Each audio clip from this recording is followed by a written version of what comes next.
Hey there, this is How to Use Library Resources by Dad, also a teacher. What you want to do first of all is navigate your way to the Alhambra High School webpage, ahsmoores.org. I've already done that.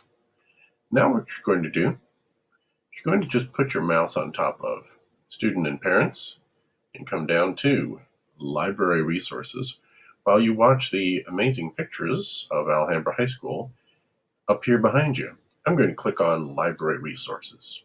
And what it's going to do is it's actually going to open a new page. And this page has got a link to a lot of different library resources.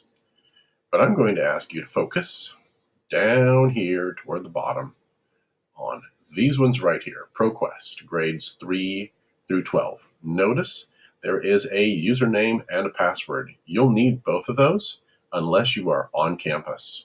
If you're on campus, no need. If you're off campus, you're going to need these. There they are right there, posted every single time.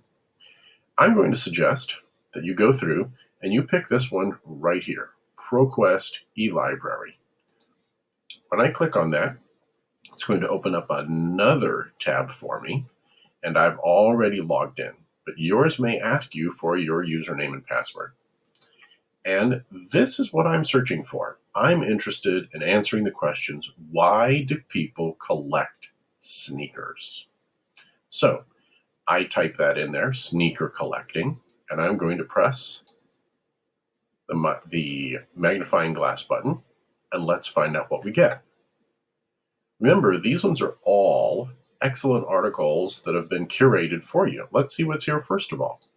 First one from the Tribune Business News from Washington is Babylon is collecting sneakers to recycle for Nike. Not what I'm looking for. Laces for lenders, collecting sneakers for students in needs. Not what I'm looking for either. Shoe Crazy, collecting sneakers as an art form from Brooklyn's Jack Johnson. That looks interesting, and it comes from the New York Daily News and newspaper. There's a newspaper article for me. Next one is another about the same one. Is it the same date? Yes, it is. If I look at both of these, they come from October 17th, 2014. Fairly recent. I might be looking for something a little newer. Let's see what else. Queer Eyes, Anthony Porowski on how he collects sneakers. Netflix show resident food and wine expert depends on a surprisingly non-food related app, Goat. Oh, interesting. So that comes from the online version of the Wall Street Journal, and that is from September of last year. That one's pretty new. Let me see. Girl Scouts Garden collecting old sneakers for recycling. That's not going to help me. Collectible Sneaker Game, a guide for obsessive and beginners collecting. Ooh, this looks really interesting.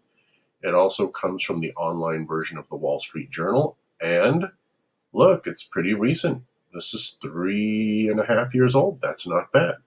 There's another entry for it. Here's one from the LA Times. This is a little while ago. I might not use this one. It's a little too old. So what I'm going to do is I'm actually going to take a look at this fairly recent one here. I'm going to click on this and take a look at what I've found. Here's the full text of that article from the New York Times, from the Wall Street Journal. You can see it right there. Now, I don't need a subscription to the Wall Street Journal, which would cost me money, or the LA Times, or the New York Times, in order to get to these. They're already collected for me. Here's everything I need. And because I searched for the word sneaker and collecting, the word sneaker is highlighted in everything I take a look at.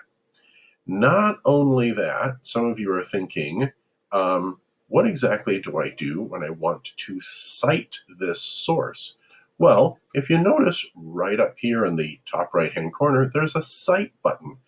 If I decide I want to use this source, this looks like information that will help me, I'm going to click on Cite. We're not using APA, we're using MLA, so I'm going to click on that. I'm going to come down. I'm going to find the most recent version of MLA, and there it is. I can then simply highlight this, copy this, and drop this into my works cited page that everybody's going to need to create no matter what. And there's also a copy button right here that I can push. The whole thing is copied. Done. And ladies and gentlemen, that is how you find electronic resources for your research by Dad. Enjoy.